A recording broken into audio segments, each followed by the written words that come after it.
Good morning. কেমন আছো বলো তো সবাই? আশা করছি সবাই তোমরা ভালো আছো, আর আমরাও না বেশ ভালো আছি। আমার আরও একটি নতুন ব্লগে আবারও তোমাদেরকে স্বাগত জানাচ্ছি। ঘড়িতে বাজে সকাল 7:30 পৌনে 8টা হবে, আর এই মুহূর্ত থেকে আমি আমার ভিডিওটা স্টার্ট করছি। সকালে কিন্তু গোপোষণার সেবা হয়ে গেছে, আমার ফুল তুলে এনে রাখাও হয়ে গেছে। এখন দুপুরবেলা আবারও সেবা দেব। আর এদিকে দেখো অনেক রকমের ফুল কিন্তু আজকে ফুটেছে, নীল জবাও একখানা ফুটেছে। তো ঠাকুরের কাজ শেষ করে এদিকে চলে এসেছিলাম চা করতে, এবং চা বসিয়ে দিয়েছি, চাও ফুটে উঠেছে। আর চাটা আরেকটু সেদ্ধ হতে হতে আমি এদিকে দেখো সবজিটা ধুয়ে নিচ্ছি। আজকে একটা নিরামিষ সবজি করব সমস্ত কিছু দিয়ে। একদম তোমার এখানে ছিল ফুলকপির কিছুটা ডাঁটা ছিল নরম নরম, তো সেইগুলিকে নিয়েছি। সজনে ডাঁটা ছিল, তারপর এখানে আমি আরও একটা জিনিস দিয়েছি, যেটা হচ্ছে মুখী কচু দিয়েছি। এই তো।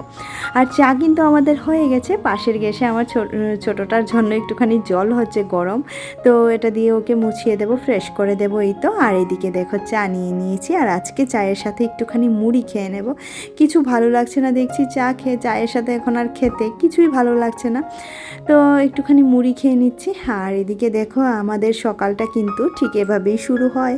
আর মিঠির যেহেতু আজকে স্কুল আছে, সকালটা অনেকটাই ব্যস্ততার মাধ্যমে শুরু হয়েছে।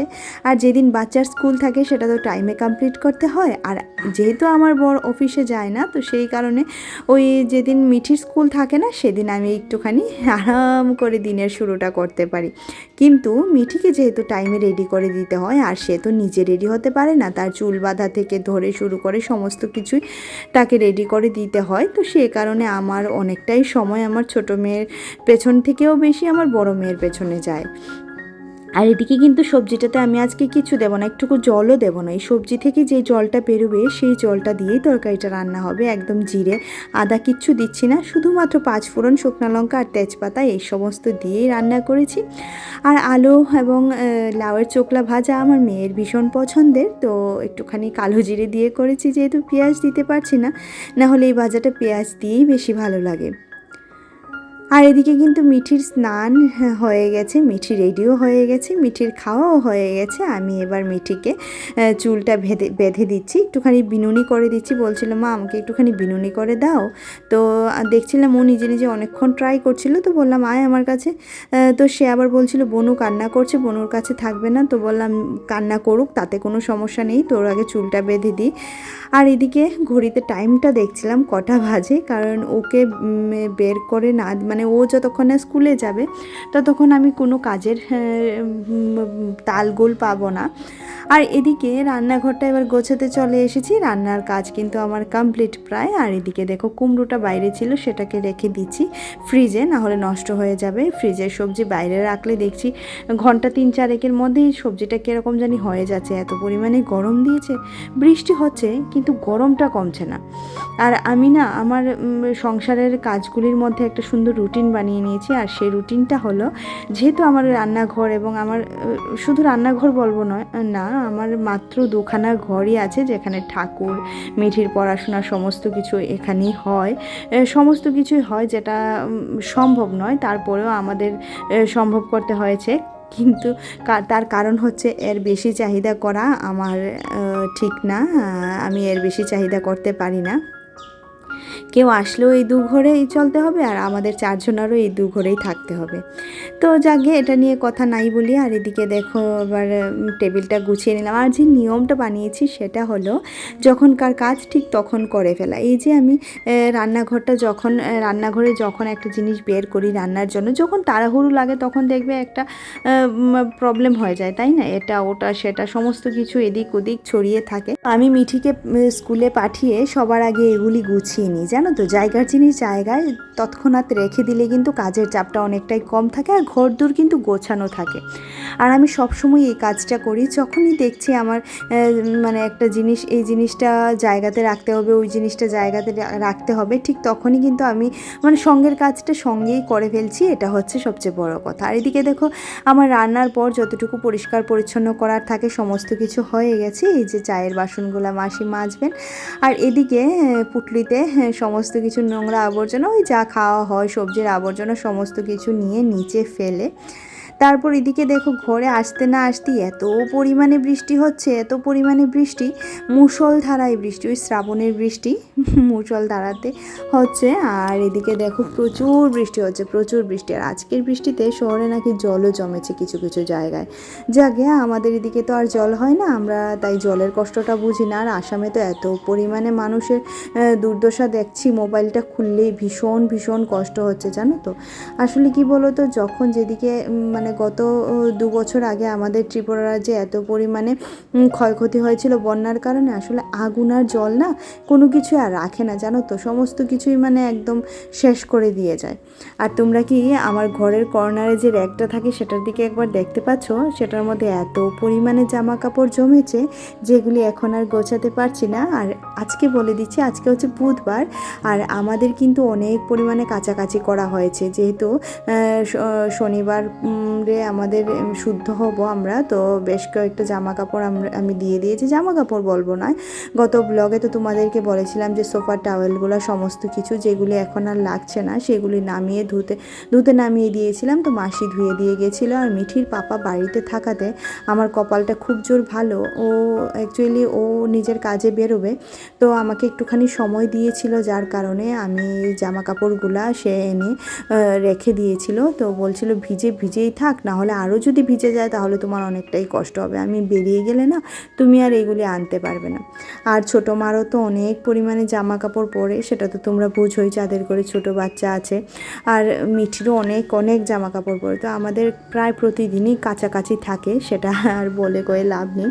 তো আমি এদিকে সমস্ত ঘর দূর ঝাড়ু দিয়ে নিচ্ছি। এটা হচ্ছে স্নানের আগে যে ঝাড়ুটা আমি দিয়ে যাই, যেটা এই ঝাড়ু দিয়ে গেলে তো আমার আর সন্ধেবেলা সেরকম ঝাড়ু দিতে হয় না, সন্ধে পুজো দেওয়ার আগে ঝাড়ু দেওয়ার প্রয়োজন হয় না, কারণ আমি যেহেতু স্নানের আগে ঝাড়ু দিয়ে যাই সেই কারণে আর প্রয়োজন পড়ে না। মানুষ বেশি হলে তখন প্রয়োজন পড়ে, যেহেতু মানুষ কম এখন আর সেরকম প্রয়োজন পড়ে না। আর এদিকে দেখো এত সুন্দর লাগছিল আমার গোপালকে, স্নান করে পুজো দেওয়া আমার হয়ে গেছে, আর লাইটে পড়ছে ফুলগুলোর উপর, এত ভালো লাগছিল, এত ভালো লাগছিল, তোমাদের সাথে শেয়ার না করে ঠিক থাকতে পারলাম না, জানো তো। খুব সুন্দর লাগছিল। আজকে মিঠির বাবা এনেছিল তালের বড়া, তো তালের বড়াটা আমি ভোগে দিয়েছি। আর আমি জানি না আজকে তালের বড়া আনবে, না হলে আমি না করতাম, কারণ আমি নিজের হাতে বানিয়ে গোপালকে তালের বড়া খাওয়াতে ভীষণ স্বাচ্ছন্দ্য বোধ করি, কিন্তু যেহেতু সে ভগবানের নাম করে নিয়ে এসেছে, সেহেতু এখানে আর বলার কোনো কথাই হয় না। আর সামনে তো জন্মাষ্টমী আসছে, তালের তো অনেক কিছুই বানানো হবে যদি পসিবল হয়, কারণ প্রত্যেক বছর আমি জন্মাষ্টমীটা খুব ধুমধাম করে করার চেষ্টা করি, আমি আমার মতো চেষ্টা করি করার। কিন্তু এবছর আমার ছোটো মা আছে, জানি না আমাকে সে সময় দেবে কি না। আর এদিকে আমাদের লাঞ্চ মেনুটা দেখে নাও, এই যে আলু এবং লাউয়ের চোকলা ভাজা, আর এখানে করেছি ছানার তরকারি। আর এদিকে দেখো সেই মিক্সড সবজিটা বেশ ভালোই হয়েছে রান্নাবান্না। আর এখন একটুখানি লেবুটা কেটে নিচ্ছি, লেবু কেটে ওই লেবুর খোসাটা সঙ্গে সঙ্গেই পরিষ্কার করে নেব, না হলে লেবুর এই জায়গাটা একদম বিচ্ছিরি অবস্থায় হয়ে থাকে, তো সমস্ত কিছু পরিষ্কার পরিচ্ছন্ন করে নেব। আর পরিষ্কার পরিচ্ছন্ন থাকলে দেখবে মানে সমস্ত কিছু গোছানো থাকে। আর সেই কারণে না ওই যে বলি না, আমি প্রত্যেক দিনই বলি যে প্রতিদিন একটু একটু করে পরিষ্কার করলে সেরকম ডিপ ক্লিনিংয়ের আর প্রয়োজন হয় না। তো এই যে আমি লেবুটা কাটলাম, এখন যদি এটা পরিষ্কার না করতাম তাহলে বিকালবেলা চা করতে এসে দেখতাম কীরকম একটা নোংরা হয়ে আছে জায়গাটা, তাই সঙ্গের কাজটা সঙ্গে করে নেওয়াই ভালো। তো আমাদের দুজনা ভাত খাওয়া হয়ে গেছে একসাথে, ঘরে বসে মানে আমাদের বেডরুমে বসে খেয়ে নিয়েছি, ছোট্ট সোনাকেও লক্ষ্য রেখেছি, খেয়েও নিয়েছি, আমাদের খাওয়া দাওয়া কমপ্লিট হয়ে গেছে। আর বিকেলবেলা মিঠির একটু খিদে পেয়ে যায়, কারণ স্কুল থেকে দৌড়াদৌড়ি করে আসে, তো ওর একটুখানি খিদে পেয়ে যায়, তো ওর জন্য একটুখানি পপকর্ন ভেজেছিলাম, তো যেটা নিয়ে নিচ্ছি। ও একা খাবে না, আমিও খাবো, আমারও পপকর্ন ভীষণ পছন্দের।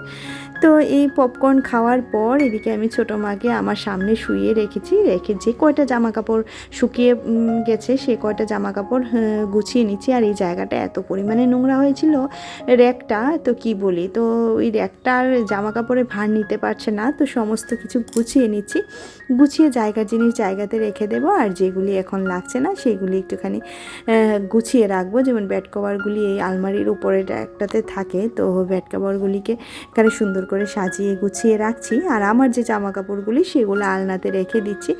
আলনাটা না আমি এত গুছিয়ে পরিষ্কার পরিচ্ছন্ন করে রাখি, কিন্তু আমার মিঠি এবং ওর পাপার জন্য কিছুতেই গুছিয়ে রাখা যায় না। ওরাই যত সমস্ত নোংরা করে কি বলি। এই দেখো ব্যাগটা এনে উপরে রেখেছে, এই ব্যাগটা ধুমধুম করে নিচে পড়ছে আর আমি তুলছি, এই হচ্ছে অবস্থা। আর রান্নাঘরের র্যাকটা গোছানো হয়নি, এখন রান্নাঘরের র্যাকটা গুছিয়ে নেব আর একটুখানি দুধটা জাল করতে বসিয়ে দেব, কারণ মিঠির বাবা বাইরে থেকে 2-3 রকমের তরকারি নিয়ে এসেছে। আনলেও না আমার একটুখানি দুধ দিয়ে ভাত খেতে হয়, দুধ দিয়ে ভাত খেতে ভালো লাগে বলতে গেলে। একটুখানি আম থাকলে দুধ দিয়ে খেয়ে নিই, বাস আমার তৃপ্তি হয়ে যায়। আর এদিকে বাসনের একটা খালি না করে দিলে সকালে আবার মাসি এসে বাসন মাজবে, তো বাসনের একটার খুবই প্রয়োজন পড়বে। আর এদিকে বেশ কয়েকটা বাসন আমি ভেতর থেকে বের করেছিলাম, তো সেগুলিকেও ভেতরে রেখে দিচ্ছি। তারপর দুধটা জাল করতে বসিয়ে দেব। কিন্তু আমার ভাগ্যটা এতই খারাপ যে দুধটা ছানা হয়ে গেছিলো। তোমরাও দেখতে পারবে, তোমাদের সাথেও শেয়ার করবো। আর সমস্ত বাসনপত্র গুছিয়ে নিলাম। এগুলি এই মুহূর্তে করতে না পারলে না ওই ছোটো মেয়ে আবার কখন কান্না শুরু করবে তা তো বলা যায় না। তো এদিকে দেখো আমি ছোটো মেয়ে অলরেডি শুরু করে দিয়েছে, আমি এখান থেকে বুঝতে পারছি একটু একটু করে। আর ওর বাবার কাছে ওকে রেখে এসেছি। আর ওর বাবা না সেরকমভাবে ওকে রাখতে পারে না, পারে সারাদিন ওর বাবার কাছেই ও থাকে, কিন্তু তারপরেও না সে এত পরিমাণে কান্না করে কেন জানি না, সারাক্ষণ শুধু আমাকে খোঁজে। তো কাজকর্ম বাদ দিয়ে তার কাছে বসে থাকতে হয়। আর এদিকে দেখো দুধটা হয়ে গেছে ছানা, যেটা আগামীকালকে কিছু একটা করব দেখছি। তো 3 রকমের তরকারি নিয়ে এসেছে বর, তো সেটা ঢেলে নিচ্ছি। কি যেন কাশ্মীরি আলুর দম এনেছিল, তারপর এনেছিল এঁচড়, আর কি যেন একটা বেগুন কি জানি বলেছিল, নিরামিষই, এটা সয়াবিনের হয় মনে হচ্ছে।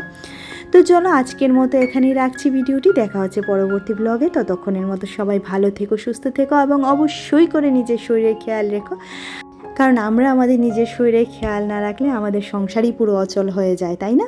তো চলো আজকের মতো রাখছি, তাহলে দেখা হচ্ছে পরবর্তী আরও একটা ব্লগে।